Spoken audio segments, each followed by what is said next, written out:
هذه الحلقه هذه وقعت الجريمه المتعلقه بها في الرباط في 1985. البطله ديالها واحد البنت في عمرها 22 عام. هذه البنت تنحدر من شياضمه، بنت شياضميه، والديها فقراء ما عندهم شيء، واضطرت هي باش تخرج تخدم باش تعاون والديها. كان عندها واحد المميزات وواحد الاوصاف. كانت بنت زوينه، كانت بنت عندها واحد القامه وواحد الطوله، كانت واحد البنت فيها جميع ما عطى الله من اوصاف الجمال للانثى، وكانت مؤمنه مسكينه، كانت مؤمنه حسب المسطره اللي صوبها السي العربي حلمي اللي هو تكلم في هذه القضيه هذه. حسب الشهود اللي كانت خدامه عندهم، حسب العائله ديالهم، كانت واحد بنت مؤمنه.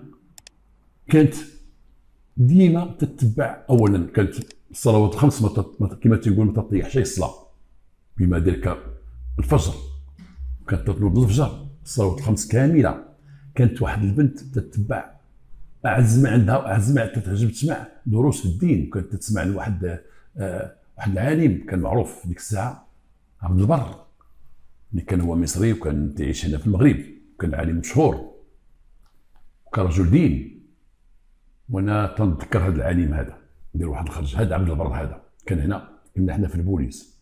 نهار تخرجنا، نهار يلاه دخلنا للبوليس وتخرجنا، دوزنا ديك المرحله ديال التدريب وتخرجنا، وجابونا لمصلح محمد الخامس بالرباط. وكنا حنا ديك الساعه في المدرسه ديال الشرطه تابعه للرباط، وجابونا لمصلح محمد الخامس بغينا نتخرجوا. وكانت العاده هكا كانت تسير قبل، كان اي بروموسيون ديال واش تخرج او تقرب تخرج الا تيجيبوا واحد العالم في الدين وتيجيبوه وتيدير واحد المحاضره وتيهضر فيها العلاقه ديال الامن بالدين، العلاقه ديال الشرطي من الناحيه الدينيه. المهم يوجهوا الشرطي من خلال هذيك المحاضرات، توجهوه تفكروه في الواجب ديالو وعلاقته بالدين ديالو، الدين الاسلامي. وهذاك عبد البر كان قال لنا واحد المره في واحد المحاضره اللي قلت لكم، هذه المحاضره اللي حضرنا لها، قال الله يرحمه راه مات، قال البوليسي خصو يكون بحال الثلاجه، برا ديالها الا قصناها من اللور راه كاين العافيه، لان الضوء اللي دايز والعافيه ودار بها العافيه، ولكن الداخل ديالها راه ثلج، راه برد. البوليسي واخا يكون البوليسي تيبان لك واعر وكذا، خص قلبو الداخل يكون مزيان، يكون فيه الحنان والعاطفه ورجل تيبغي الخير للناس وتيعاون المواطنين، تيمديهم المساعده. واخا تكون ديك الهبه اللي عليه من برا اللي غنسميوها كما قال عبد البر الله يرحمه العافيه، يكون قلبه الداخل مثلج وبارد، ونفسه رحيمه بالناس. وما نسيتش هذا المثل اللي عطاه، ما نسيتوش فاش قال لنا داك الشيء، ما نسيتوش شيء. وكنت في حياتي تنقول الاخوان تولى ودي، بقى نكون تبان واعر قدام شي وحدين، بقى قلبك مزيان. واخا يشوفوك الناس بوليسي، يشوفوك الناس واعر وديك وهذا، ولكن من يجيو يتقربوا منك ويشوفوا يتعاملوا معاك تعرفوك واحد الراجل طيب وقلبك مزيان وتتبغي الخير. على اي هذا مجال اخر، هضره اخرى، ولكن حنا غير ذكرناها لان هي كانت هذه البنت تتبع. كانوا كل نهار لا كل شي جمرات في الاسبوع تيدوزوا في الراديو في الاذاعه حلقات ديال عبد البر، كانت هي تتبع الحلقات تتبعهم حسب الشهود. على اي هذه البنت خدامه عند دوك الناس فرهوره في الفيلا ديالهم، تدير الميناج في الدار. دوك الناس حسب ما تيقولوا كانت عزيزه عليهم بزاف، ديالها بحال بنتهم. وكانت مره في السيمانه تجي عند واحد العائله ديالها، خالتها، وديك خالتها الاغلبيه تجي عندها امها، بعض المرات تجي عندها باها، ساكنه في اليوسفيه. الناس ديال الرباط تعرفوا اليوسفيه. اليوسفيه كانت في الجناب ديال الرباط، من الاحياء اللي في الجناب ديال الرباط. كانت تجي تما عندهم وتشوفهم، تجي عندهم مع الخمسه، بعد ما تثبت معاهم الصباح ترجع مره في الاسبوع. وكانت ديك البنت بداك الحسن اللي عندها وداك الجمال اللي عندها وداك نقولوا لاطاي اللي عندها، كانت تتعرض بزاف مسكينه للتحرش في الزنقه، الغزاله كذا، ولكن كانت هي حاضره راسها، تتعرف خدمتها وتخدم على والديها، تتعرف صلاتها، وهذا الشيء تتعرف. في ديك اليوسفيه وفي داك الحي فين كانت تمشي هي كاين واحد جوج مجرمين. هاد المجرمين معروفين باختطاف بالسرقه وبالاغتصاب، داخلين خارجين الحبس، داخلين خارجين الحبس، داخلين خارجين الحبس، ومعاشرين بجوج. واحد فيهم عنده واحد بريتش كما تيقولوا، واحد الدار ماتوا والديه خلاوها ليه، جات واحد كنت تما مطرف في اليوسفيه تما داير فيها اللي بغا داك السيد، شراه باع الصحاب كذا، لا جابوا شي بنت يدوها صح يجيبوها تما يتشدوا يمشيو للحبس يخرجوا يرجعوا. هذيك البنت مسكينه بلا ما تشعر كانت تدوز من داك الحي وتدوز قدام دوك خياتنا فين ساكنين وتمشي عند خالتها. شافها شي واحد فيهم تبعها شي مره باش تهضر معاه، ما هضرتش معاه، فقالت لي شنو بغيتي عندي، انا ماشي من داك النوع تاع الصحاب ولا كذا ولا كذا ولا كذا، ومشات. هو كان ديك الساعه تيشرب، رجع عند صاحبو قال لي شتي كي دايره خيتي، قال لي ديما تجي هنايا. فين تجي؟ تهبط هنا اليوسفيه، انت عائله ديالهم تدوز من تما وتهبط من شحال من مره دازت من هنايا. هذا الحديث بيناتهم طيح عليهم واحد الفكره باش يقوموا بواحد العمل اجرامي كيما مولفين، يختطفوها واغتصبوها، يخطوا لها وبقاو راه دير معاها البال. فوقاش تجي السبت، لا بعض المرات تجي الخميس، لا بعض المرات تجي الاثنين، ولكن غاتي تيدوروا في ديك الحومه تيقلبوا على المناتف، لما يسرقوا يطلعوا اليوسفيه، يطلعوا حتى الدوار الحاجه، يهبطوا لتحت عند شاله. هذاك هو ديك المنطقه ديال دوك جوج ضبوعه، نقولوا ديك هذا غنسميهم ضبوعه ولا اسود وحوش، تيدوروا في ديك البلاصه هي اللي عندهم داك الحدود ديالهم، ومعروفين هو داك الحي، معروفين ومساخيط. بقاو سامرين على ديك البنت، بقاو سامرين على ديك البنت، اليوم غدا اليوم غدا اليوم غدا، حتى لواحد النهار هو تيسكر، كان شي شجيرات تما عند اليوسفيه لتحت فين كانوا واحد الدور صغار اللي تيعقلوا الناس ديال الرباط، كان واحد الدوار اليوسفيه، كان واحد الدور لتحت صغار بحال غتهبط لجهه الواد، كانوا تما واحد بحال غتهبط، لا بحال غتهبط المهم غتهبط جنب اليوسفيه، اللور اليوسفيه كان واحد الدوار صغار، كانت تدوز من تما، كان شي كلتوس تما باقي عاقل، دابا ما بقاش داكشي حتى المارشي. وهي جايه دايزه، هما يمشيو ليها مع 5 د العشيه، 5 د العشيه مشاو ليها، واحد جا من هنا واحد جا من هنا، دخل هو يخشي فيها واحد الموس هنا، خشى فيها موس، ان داك الموس اللي خشى فيها كان طويل وماضي، ودخل ليها في اللحم ديالها. البنت توجعات، والاخر كالها الا غتزيدي ولا غتموتي. البنت غاديين معنقينها بجوج غاديين بها، حتى الناس اللي شافوهم تعرفهم ساخيط ويديروها وما يقدوش عليهم، ما يقد شي واحد يشكم بهم. ديك الساعه ما كانش البورطابل، شي واحد غيعيط ديك الساعه قالوا البوليس ولا كذا وكذا. دخلوها، مشاو دخلوها لديك الدار ديالهم، دخلوها وسدوا الباب،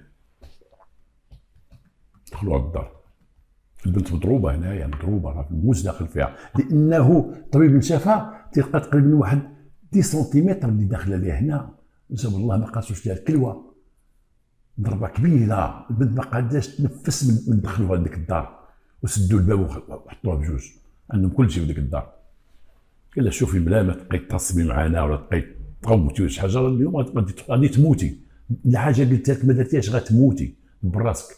السيده صفات بديك الضربه، ناضت مسكينه، حيدي جلابتك، حيدت البنت جلابتها حطاتها، البنت عيطت بالدمايات، ناض هذا شد واحد داكشي التحميره، دار لها التحميره هنا، كملوا لها واحد الزيت قطعوه دوروا عليه هنايا، قال لها نوضي طيبي لينا، وراه كلشي كاين في الكوزينه، ديالنا هادي وديالنا هادي، صفاره داخله عندهم كلشي. مسكينه البنت ناضت على سعده وهدا، وهي تترعد وخايفه، تترعد هو ضاغم بها، هذا تيشدها تيبغي يقبلها تطلب منه، هذا تيدير شي حركه لها من هنا، هذا شي حركه من هنا، بحال شي قط تيلعب مع شي فار قبل ما يقتلو. حنا راه ماشي تنسميو قط تيلعب مع الفار، تنقولو حنا تيلعب معاه، هو راه تيخلي ضربو باش يهلكو تماما، عنده نشوى في داكشي، حتى هما داكشي اللي بقاو تيديرو معاه، هذا يقيسها من هنا، هذا يمسها من هنا، تطلب فيهم ما سمعوهاش، تتقول رانا بكر رانا بنت، ما سمعوش ليها، تتقول لهم ماشي ديال هادشي انا، ما سمعوش ليها. المهم جالسين وحدها تما وجالسين في ذاك البيت، الباب سدوه بالساروت، سادين الشراجم، البنت ناضت تخدم عليهم، تطيب لهم تقطع لهم هاد المطيشه، تصاوب لهم هادي، وهو جالس وصاحبو تيسكروا الحشيش وجالسين، والبنت تحت المراقبه لان الدار صغيره. اش بدات تدير ديك المسكينه؟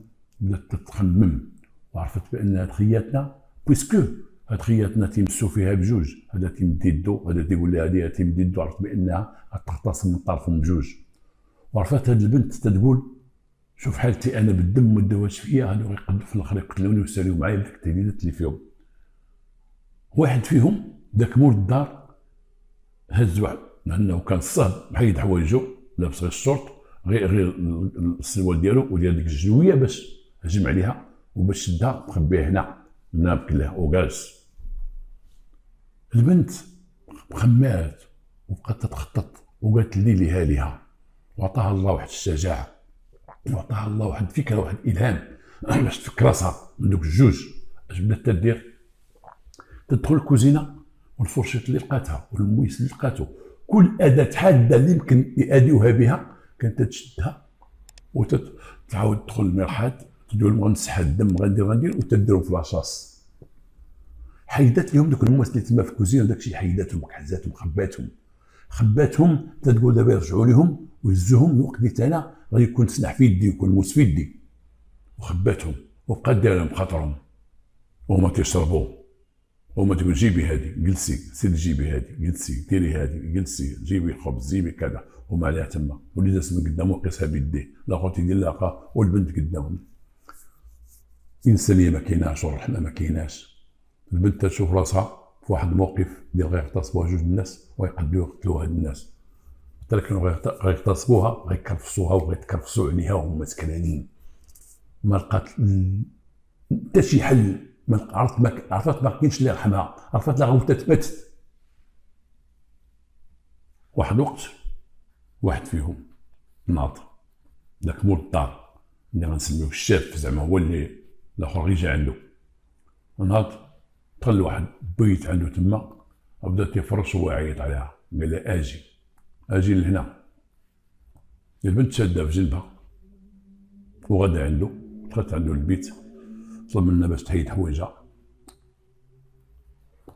وبدا تيصوب واحد الفراش ديالو تيقادو، صاحبو في الهيئه تيسكر وبقى تيقاد داك الفراش. البنت شاف داك الموس اللي معلق هنايا هو تيصوب، جبدات ليه داك الموس وضرباتو به ودار عندها وبدات تضربو به، تضربو فيما جات فيه الضربه تتعطيه، وعطاها ربي واحد القوه تيشدها تتعطيه، ما خلاتوش يشدها اليد اللي فيها الموس وبقات تتعطيه. ولكن كانوا بعض الضربات قاتله. واحد الوقت خرجات المرح هو تابعها طاح، الاخر شاف ذاك المنظر، شاف كل دميات السيد طيح، اش دار الاخر؟ نقز من الدوزيام، نقز واحد العلو ديال الدوزيام ايطاج، نقز وطاح الارض.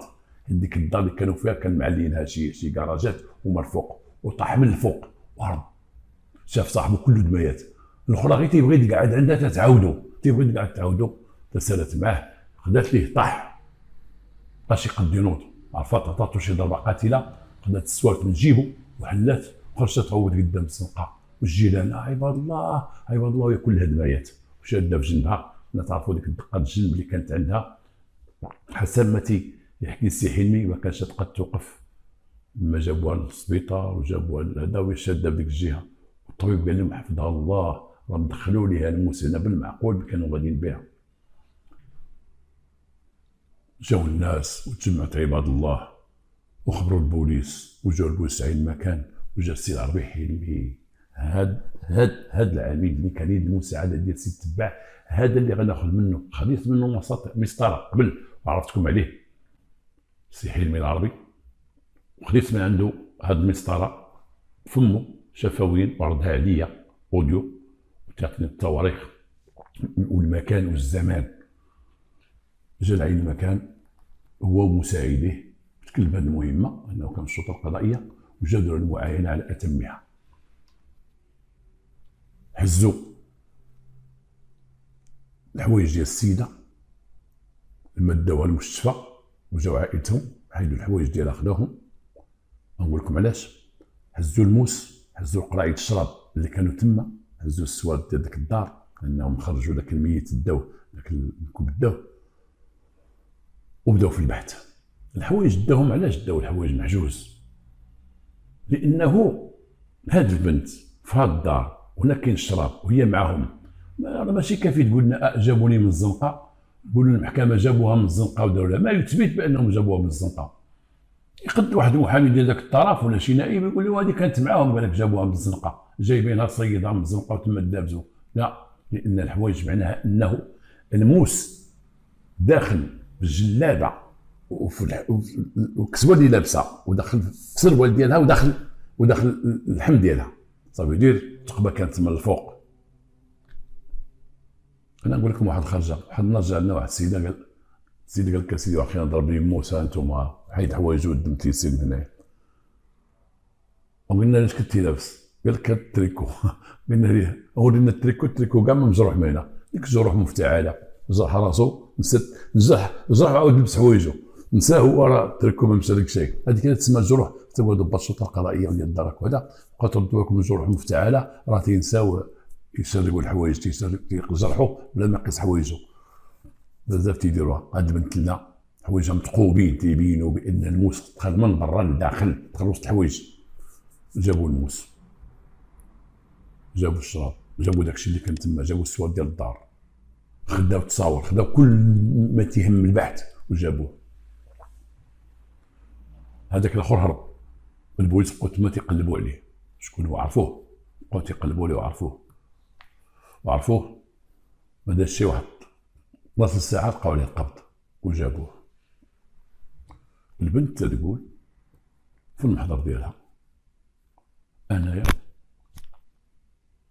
هاكي وقع لي تعرضت للاختطاف والاحتجاز في ذاك الدار ومحاولة الاغتصاب وربما محاولة قتل، وهجدرت كما حكيت لكم. ذاك الصاحب اللي هرب تيقول نفس الهضره، تيقول حنا كنا متبعينها وتجي مره هنا، وهذا قال لي راها زوينه وكنا هاضرين، وذاك النهار قال لي هي جايه، وقلنا فعلا دخلناها وكنا نغتصبوها بجوج، وهو دخلها وكذا راه فاش كنت تطيب لينا كنا درنا لها التحميره هنا وداك الشيء، ولوينا عليها واحد الخرقه هنايا باش تبقى واقفه ما قدرش توقف، واتفقنا باش يبدا هو الاول، بدا انا هو الثاني وكذا وقال تقتلوها ما قتلوها، انا ما ناويش نقتلها، كان ولا نقتلها ما عرفت انا كذا قالوا داك الشيء اللي كان. ولكن المحكمه خصها ما يثبت بانها هاد السيده هذه ما كانتش معاهم في الدار، ما كانت صاحبتهم، ما كذا ماشي كافيه باش الحوايج متقوبين، ولكن ما كافيش، ماشي كافي بالنسبه للمحكمه، راها روح تحت، والبنت راها معتقله، لانها تعتقل من شدتها تعتقل باش يقدموها في حال الاعتقال، لابد واخا الدفاع الشرعي غيبان عند قاضي التحقيق، غيبان في المحكمه، ما غيبانش عند البوليس يقول دفاع شرعي وتلقوها، لا، ولكن البوليس خصهم يثبتوا بانه دفاع شرعي. البوليس مشاو عند العائله اللي خدامه عندهم، داك السيد اللي في الهرهوره ومراته تيقولوا الهضره اللي قلت لكم، ان هاد السيده متعبده ومؤمنه ما تتحيزش الفجر كما تيقولوا، والصلوات الخمس على اتمها، كانت تعطي اهميه للدروس الدينيه، وكانت مولعه بالدروس الدينيه ديال عبد البر ذاك العالم المصري اللي كان في المغرب، تتصنت لهم الدين والموعظه ولا الدين ودنيا، كان دين ودنيا سميت ذاك البرنامج، دين ودنيا. هاد البنت كانت ما تمشي فين وما تتعرف حتى شي واحد، ما عندها حتى شي واحد، كانت عندها عائلتها ديك خالتها وتجي عندها امها تما وداك الشيء، مره في اليوسفيه دير لهم ديك البركه باش تخدم، تتعاونهم وتصيفط لهم وتصيفط لعائلتها وتعطيهم شي ممكن جابتها معاها، تبات ولا ما تباتش وترجع وتدوز من ديك الطريق. ما كاينش شي حاجه لقاوها على ديك البنت خايبه، كاينش بنت كما قلت لكم متقيه الله اش كاين وربي عطاها هذيك الشجاعه، وكانت بنت العفه ديالها وما رداتش ديك البنت باش يوقع عليها داك الشيء، ما رضاتش، ما سلمتش نفسها لهم والو، ما سلمتش نفسها لهم، كما هي تدوز في الطريق كما تعرفوها الناس وعائلتها واللي ساكن عندهم، تدوز ما تدورش في الراجل وتشوف فيه ولا ينقع عليها وتشوف فيه، الا لا كما كانت حاصله هذاك تقول لي بعد مني انا ماشي من ذاك النوع، وتزيد في حالتها. متعبده عفيفه متدينه شجاعه على داك الشيء اللي دارت، ذاك العمل البطولي اللي قامت به، عتقت راسها وعتقت راسها من دوك الجوج. هذوك الجوج كانوا حسب السوابق ديالهم معروفين بهذا الشيء هذا، معروفين لانه لما جاوا تما مع ذاك الثاني يشوفوا الدار، يشوفوا اعاده تمثيل الجريمه، الناس بداو يصفقوا على البوليس، هنيتونا منهم، عتقوا الناس هذو هلكونا عباد الله، هذو دايرين هذو فاعلين، كانت شي شويه ديال التسيف في ذاك الوقت، ربما اللي قلت البوليس، ربما كانت بزاف الحوايج ما كانش العديد ديال الشرطه، ما كانش العديد ديال السيارات، ما كانش ديال الشرطه ديال اليوم. الحمد لله كاين بزاف الوسائل باش يخدم البوليسي. كاين حتى البورطابل باش المواطن يعلم اذا كان بحال هاد المجرمين في شي حي. كما قلت في واحد الحلقه سابقه غتشوفوها، قلت يا ودي ما نبقاوش نقولوا واحد شكام ولا بلاغ ولا شكموا به ولا بلغوا به البوليس ولا كذا. راه المواطنه هذيك ماشي الشكامه، راه المواطنه. الانسان المواطن الصالح وما يشوف شي منكر التليفون على البوليس. المواطن الصالح هو اللي يكتب للبوليس لما يسمع على شي جريمه عنده شي معلومات يصيفطها للبوليس، ولا واحد يصيفط للبوليس رساله الى ولي الامن والى رئيس الشرطه القضائيه، الى رئيس دائره فلان، يصيفط ليه رساله ما يدير سميتو كاع وما دير سميتك. الا كنتي متاكد بواحد الجريمه ما تقولش لا قلتها لي بغا يديروا لي. عندك ادنى معلومات، اقل معلومات صيفط لهم رساله ما دير سميتك. جريمه وقعت في واحد الحي في واحد الحومه والبوليس خدامين تيقلبوا، عندك واحد المعلومات انت تشوف راسك انت اللي عندك المعلومات تصيفطها، قولها في رساله. اتصل بشي بوليسي تشوفو ثابت ومعقول وراجل معقول قولها ليه. اتصل بديك الفرقه اللي عندها القضيه واتصل بواحد فيهم ويدخل عندهم لا ما يشوفك عنده قولها ليه. راه المواطن هذه المواطن الحق والمواطن الصالح تيدير هذا الشيء، ماشي شكام ما شكام. ودوك الناس كون هذوك بطروا بهم النهار الاول ما يديروش دوك المشاكل ديال تما، كانوا خالعين الناس بديك التحرميه ديالهم وداك الهجوم ديالهم هازين الماس تدروا ما بغاو. تطزوا في هذه البنت اللي درتهم حد وحصرتهم ووقفتهم عن حدهم، وهاد البنت قدمت المحكمه ودازت عند قضيه التحقيق. وكانت ديك الساعه الصحف في الرباط كلها تتهضر على هذه الجريمه هذه، وتشرات هذه الجريمه وبانت هذه البنت بالبطوله ديالها لان حيدت هي جوج مجرمين كبار، حيدت مجرمين كبار ماشي مجرمين صغار، دوك مجرمين مشهورين ديك الحي دوك الحباسه الكبار، حيدت جوج دقه واحده، واحد الحبس تحكم ب5 سنين الاخر مشى لقبرو، ذاك اللي هرب تحكم ب5 سنين الاخر مشى لقبرو، ديك الساعه حكموا ب5 سنين والاخر صاحبه مات مشى وتشهرات. وناض السيده ليلى، كانت السيده ليلى ديال واحد البرنامج، السيده ليلى واحد الصحفيه كبيره كان ديك الساعه تهضر فيها النساء ومشاكل النساء وتهضر على بزاف المواضيع. السيده ليلى الناس اللي كانوا في ذاك الوقت يعرفوها في الاذاعه، وكانت دارت برنامج على هذه السيده هذه. الناس الصحف والمجلات بقات يكتبوا في هذه القصه هذه.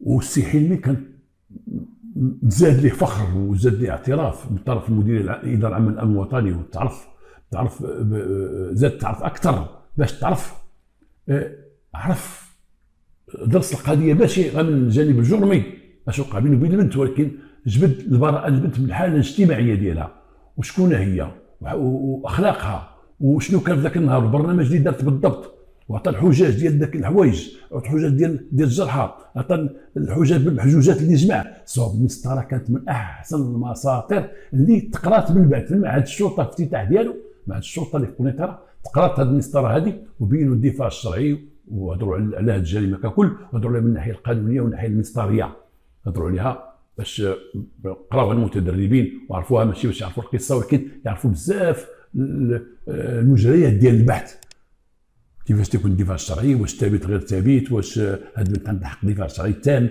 واش شنو هما المحجوزات، كيفاش المحجوزات داروا، كيفاش هذا. وهاد السي حلمي كان دار واحد المسطره جميله ومسطره كبيره من المساطر ديالو المعروفه الحمد لله. وديك البنت اجتمع السيد قاضي التحقيق والسيد الوكيل العام والسيد رئيس المحكمه وداروا جلسوا فيها جلسه، وبعد المسؤولين ديال المحكمه جلسوا على القضيه هذه باش يكون واحد الحكم نهائي وثابت ولا ما عليه حتى شي ضباب. وعطاو البنت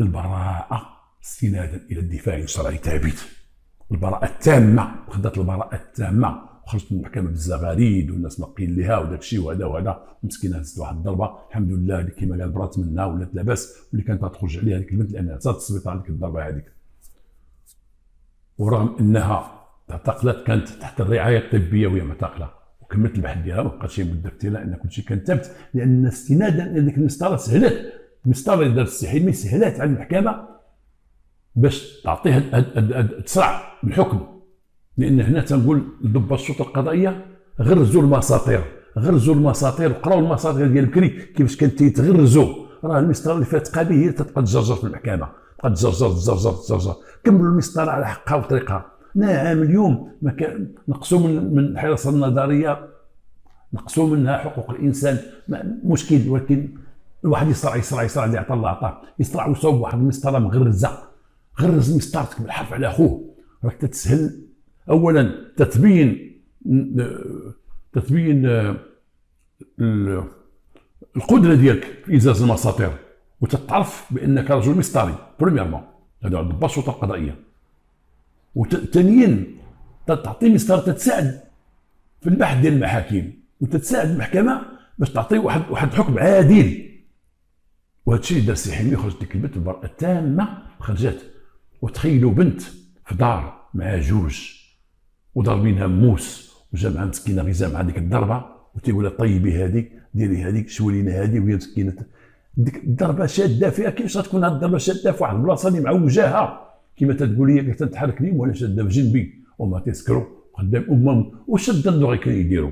زعما كانوا غيتسكروا غيغتصبوها يقول لها والله يهنيك، ولا كانوا غيغتصبوها يقول لها صافي فضينا؟ كانوا باقيين ديال الطويره ديالها مع الخمسه يتكرسوا ويعاودوا يتكرسوا عليها، عاود يتكرسوا عليها. شوف على الله تسخف ليهم تما، وتسخف ليهم وصحابها ماتت، ولا تسخف ليهم ويتخلعوا ولا جاي نقطعوها وجي نرميوها وجي نديروا كذا. خلي قتلوا واحد البنت ملاك وكانت تمشي على الارض، يقتلوا الشجاعه، كانوا غيقتلوا شجاعه ويقتلوا واحد البنت اللي بينات في ذاك الوقت الناس وبينات البنات. شوفوا العفه فين وصلت، شوفوا الايمان فين وصلت، شوفوا الشجاعه فين وصلت هذه البنت هذه. نتمنوا بزاف البنات ديالنا يكونوا هكا، تكون عندهم العفه والشجاعه والايمان. ماشي تنقول لهم مشيتوا مع شي واحد قتلوه، لا تنقولش هذا الشيء. راكم الناس الفاهم يفهم بان شرفها، حافظت على شرفها وما سلماتش نفسها. جوج رجال ما سلماتش نفسها ودارت له توب ولو توك ديال فرنسا اللي عاليه، خبات لهم دوك الموات وداك الشيء، جبت ليه الموس خداتو ليه اللي معلق وانا تيددها به واتاكاتو، وربي يعاونها. كان عريان هو من الفوق لا سكران.